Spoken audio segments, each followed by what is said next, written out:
नमस्कार दोस्तों, कैसे हैं आप लोग? उम्मीद करता हूँ आपकी तैयारी बहुत बढ़िया। काफ़ी क्रिटिकल फेज़ जो है वो एग्ज़ाम का स्टार्ट हो गया है। धीरे-धीरे प्रिपरेशन जो है वो एंड तक जाएगी। जो है प्रैक्टिस इस टाइम पर आपको भयंकर बढ़ा देनी चाहिए। अलग लेवल की प्रैक्टिस स्टार्ट कर देनी चाहिए। थ्योरी से थोड़ा-सा ध्यान नीचे करके और प्रैक्टिस की तरफ फ़ोकस हो जाना चाहिए। बार-बार थ्योरी पढ़ने से इतना बेनिफिट आपको नहीं मिलेगा। आपको प्रैक्टिस जो है उस पे बहुत ज़्यादा फ़ोकस करना है। लेकिन अब बहुत इम्पोर्टेंट चीज़ जो दिमाग में आती है वो है रिवीज़न, कि रिवीज़न कैसे किया जाए? क्योंकि अब एक ऐसा टाइम आ चुका है कि अब आपको रिवीजन भी साथ-साथ में करना है, क्योंकि एग्ज़ाम ऐसा कोई टॉपिक नहीं रहना चाहिए कि आपने जो पढ़ लिया काफ़ी अच्छे से आपने कर लिया था एक टाइम पे, लेकिन एग्ज़ाम डे तक आप उसको भूल गए। ऐसा नहीं होना चाहिए, तो उसके लिए हम रिवीजन करते हैं और रिवीजन कैसे करें इफेक्टिव मैनर में जिससे कि आपको वो जो चीज़ें आपने पढ़ी पढ़ी हैं पहली बार में, वो आपको एग्ज़ाम डे तक आपके माइंड में रिटेन कर पाएँ आप उनको। तो कैसे वो चीज़ करनी है उसके बारे में मैं थोड़ा-सा आज आपको बताने वाला हूँ। चलिए, तो देखिए, सबसे पहले तो आपको ये समझना है कि जब भी आप कोई टॉपिक पढ़ें, जब भी आप कोई टॉपिक पढ़ रहे हैं, जब भी आप कोई मान लीजिए स्ट्रेंथ ऑफ मटेरियल की बात करूँ मैं, ठीक है ना? मान लीजिए आप ये पढ़ रहे हैं, तो जो फर्स्ट टाइम इसको पढ़ रहे हैं, जब आप इसके पीवाईक्यूज़ कर रहे हैं, जब आप इसके ईएससीए क्वेश्चन सॉल्व कर रहे हैं, गेट के क्वेश्चन पीवाईक्यूज़ जो सॉल्व कर रहे हैं आप या फिर कोई आपके पास आपके पास कोई प्रैक्टिस बुक है उसको सॉल्व कर रहे हैं, तो उसी टाइम आपको ये चीज़ दिमाग में रखनी है कि हाँ, एक समय ऐसा आएगा जब मुझे इसकी रिवीजन करने की ज़रूरत पड़ेगी। तो दिमाग में रखने रखने से क्या मतलब क्या कहना चाह रहा हूँ मैं, कि आपको जब पहली बार क्वेश्चन्स अटेम्प्ट कर रहे हैं, प्रैक्टिस जब आप पहली बार कर रहे हैं, ठीक है ना? साथ ही में आपको क्वेश्चन्स मार्क करते चलने हैं। मार्क मतलब आपको इम्पोर्टेंट मार्क या स्टार मार्क करते हुए चलने हैं क्वेश्चन। इससे क्या होगा? स्टार मार्क करने से क्या होगा? क्योंकि जब आप सेकंड टाइम जब क्वेश्चन अटेम्प्ट करेंगे, जब सेकंड बार जब आप रिवीजन के टाइम उस चैप्टर को रिवाइज़ कर रहे होंगे, मान लीजिए कि आप स्ट्रेस एंड स्ट्रेन जो आपका फर्स्ट टॉपिक है, स्ट्रेंथ ऑफ मटेरियल का, उसको आप कर रहे हैं।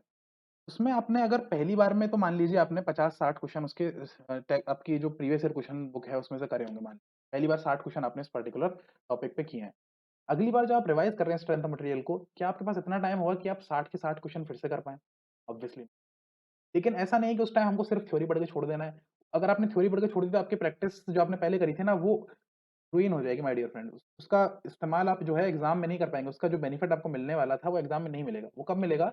जब आपने जो 60 क्वेश्चन किए हैं, 60 क्वेश्चन्स जो आपने किए हैं ना, 60 क्वेश्चन्स, ये 60 क्वेश्चन्स को आप उस दिन रिवाइज़ भी कर लें। जब आप रिवाइज़ कर रहे हैं इस टॉपिक को तो 60 क्वेश्चन्स को रिवाइज़ करना है। अब 60 के 60 को रिवाइज़ मैं बोल रहा हूँ कि नहीं कर सकते, फिर मैं बस अगली लाइन में बोल रहा हूँ कि 60 रिवाइज़ करना है, तो मैं खुद ही उल्टी बात क्यों कर रहा हूँ?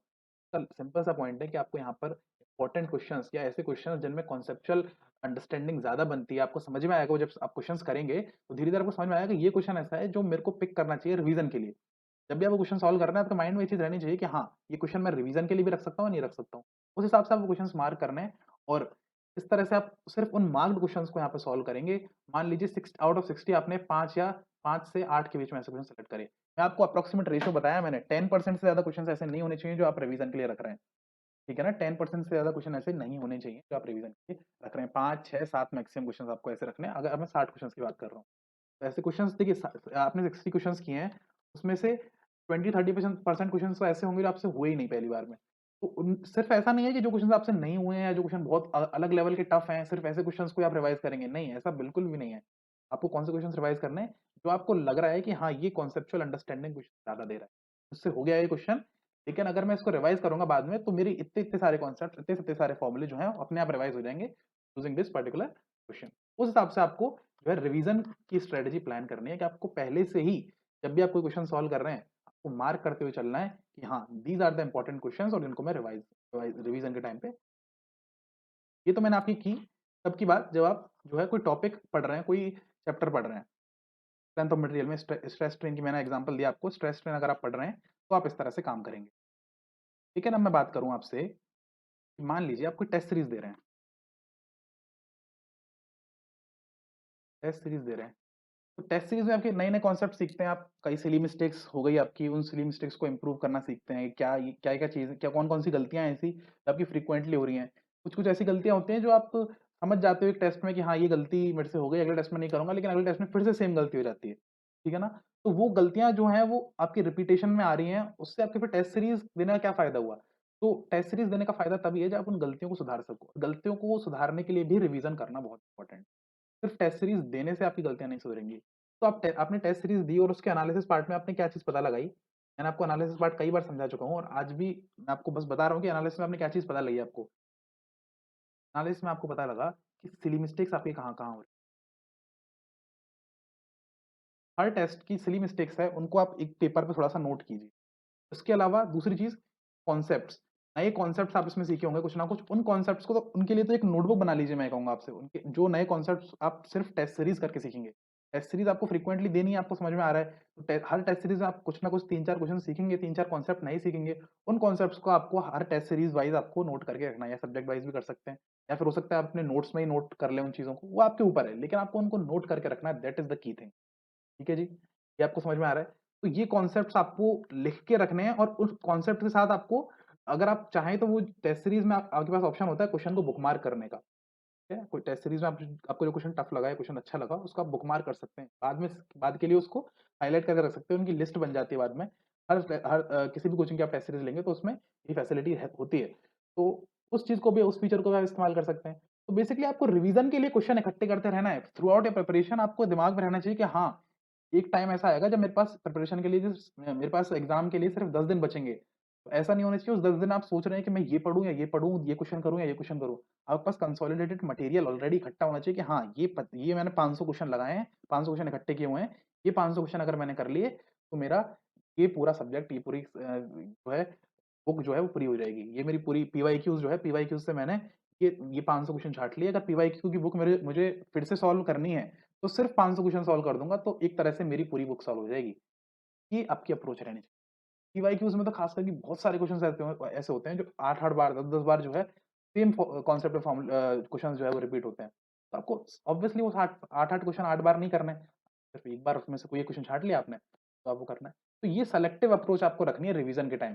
कि रिवीजन के टाइम आपको मिनिमम टाइम लगना चाहिए। ऐसा नहीं कि आपने कोई स्ट्रेंथ ऑफ मटेरियल की बात करें, तो मान लीजिए आपने 15 दिन में टॉपिक खत्म किया फर्स्ट टाइम, 15 डेज़, ठीक है ना? 15 डेज़ में मैंने अप्रॉक्सिमेटली लिया है, ऐसा कुछ नहीं कि स्ट्रेंथ ऑफ मटेरियल के लिए 15 डेज़ लगते हैं, मैंने अप्रॉक्सिमेटली मान लिया। 15 दिन अगर आपको लगे, तो ऐसा नहीं होना चाहिए कि रिवीजन के टाइम भी आपको 15 दिन लग रहे हैं। फिर क्या मतलब हुआ पहली बार रिवीजन का?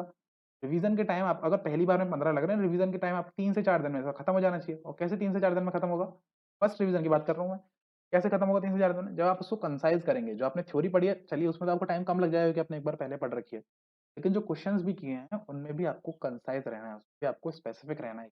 ये कॉन्सेप्चुअल क्वेश्चन्स थे, ये अच्छे क्वेश्चन्स थे, ये ऐसे क्वेश्चन्स थे जो अंडरस्टैंडिंग इंक्रीज़ कर रहे थे। ये ऐसे क्वेश्चन थे जो लुल्लू-पंजू एकदम पिटपिंजर टाइप के क्वेश्चन थे। वो क्वेश्चन आपको फिर से नहीं करने ऑब्वियसली। समझ पा रहे हैं आप बात?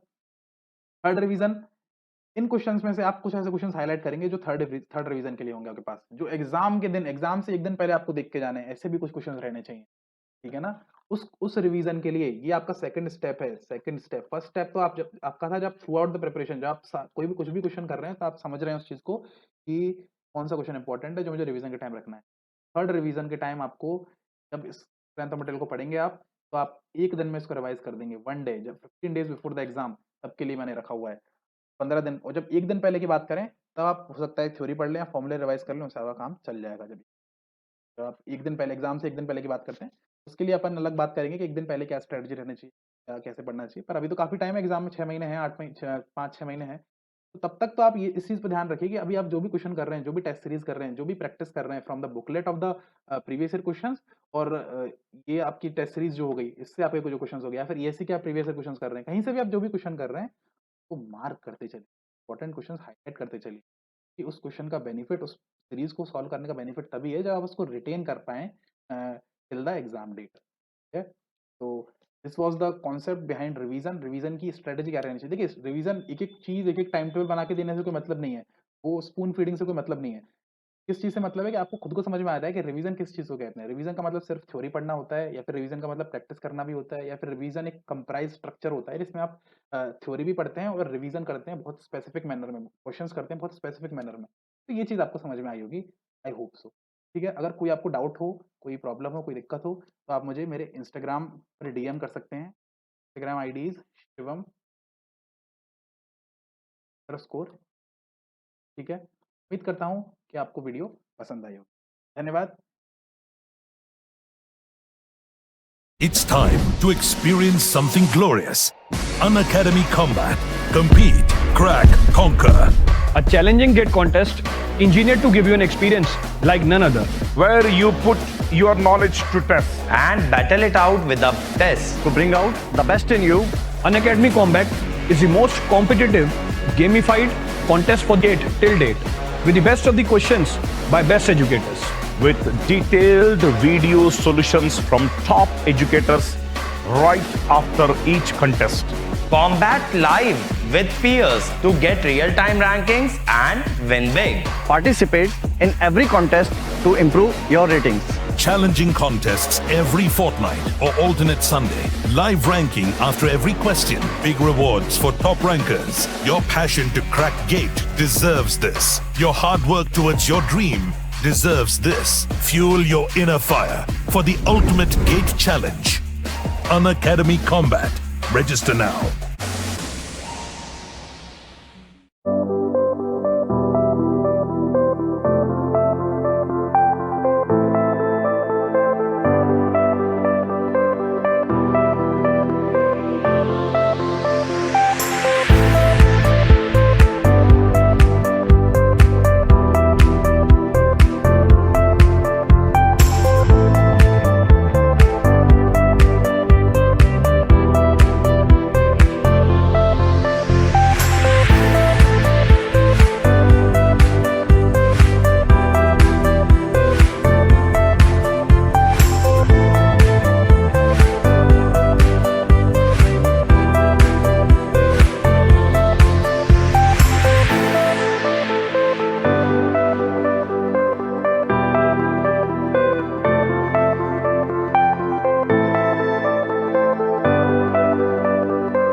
Hello learners, don't forget or miss our special class feature on Unacademy platform or application.